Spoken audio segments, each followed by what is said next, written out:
Hey everyone, thanks so much for coming out to the channel and taking time out of your busy day to spend it with me. And I've had so much fun sharing health and wellness information with you. I've got a new one for today. What about hair loss?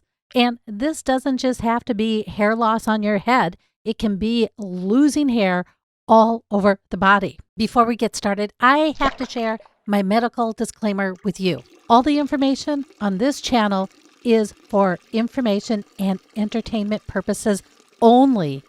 It cannot replace the advice and guidance of your personal medical provider who actually sees you in person.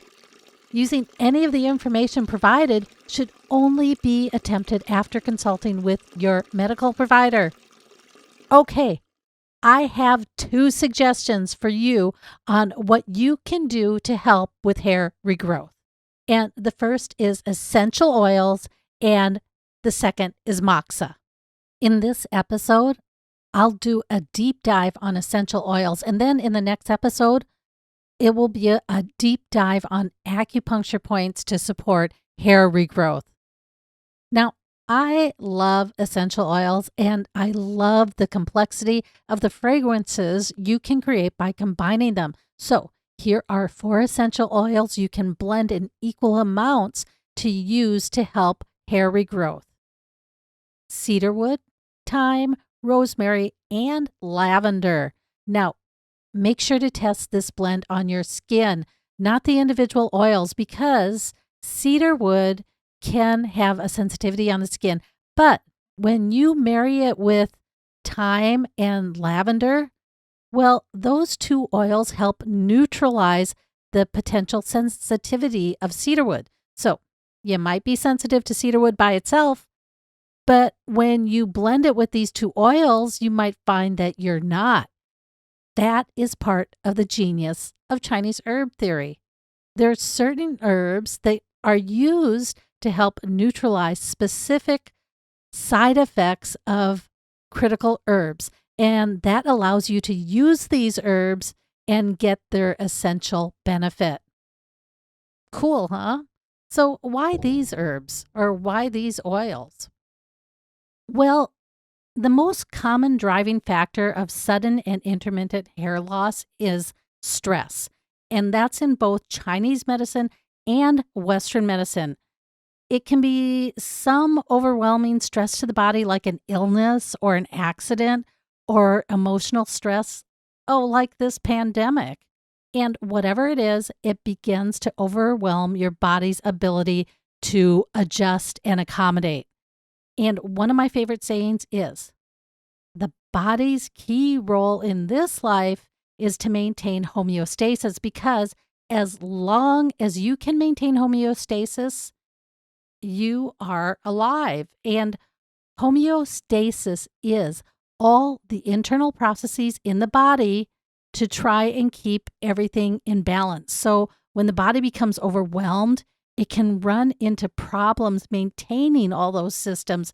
And sometimes hair loss is the result. Why stress? Stress is exhausting. It consumes the energy of the body. And if you've been watching my episodes on the power of yin and yang, I talk about qi, especially in the episode, The Power of Yin and Yang, the Creation of Life. Anyways, yang is the energy of the body. And when you don't have enough energy to address everything going on in your day, you feel exhausted, run down, anxious, or irritable. You can't be that happy-go-lucky temperament when you're feeling drained and unwell. So it would help if you had energy. In Chinese medicine, how you do that is by using things that are considered yang. These things will help put that yang back in your body. And when you do that, when you put that yang back in the body, you're going to start feeling more relaxed. And guess what? Every one of these essential oils is yang. In Chinese medicine, they're considered warming. And just like the sun, which warms the earth, is considered yang, those things which help warm the body are considered yang. I should do a whole thing on herbs to give you more of an outline of how herbs are used in Chinese medicine. But to provide you with a quick skinny, herbs are categorized. And there's 4 categories. There's temperature, direction, the organs they impact, and the actions on the body. So the temperature of these oils is warm. And then you have their actions. And I really like this part too. Each of these 4 essential oils helps relieve emotional stress. Isn't that great? Because both Chinese and Western medicine think stress is a key driver to hair loss. That is the true genius of Chinese herbal therapy, because not all yang herbs relieve emotional stress. Some, are going to help move fluids in the body or reduce incontinence or all sorts of other things. But in Chinese herbal therapy, the herbs are so well understood that they can pick these herbs that target and move in specific directions in the body and have specific actions in the body. Now, if you wanted to go further into the genius of Chinese herbs, even just a little bit more, well, cedarwood, it's grounding. It's this huge tree. And here's this incredible yang tree that thrives in the depths of cold. It really likes the northern climates. This is truly that Tai Chi symbol, that little dot inside the sea of yin that springs forward into life.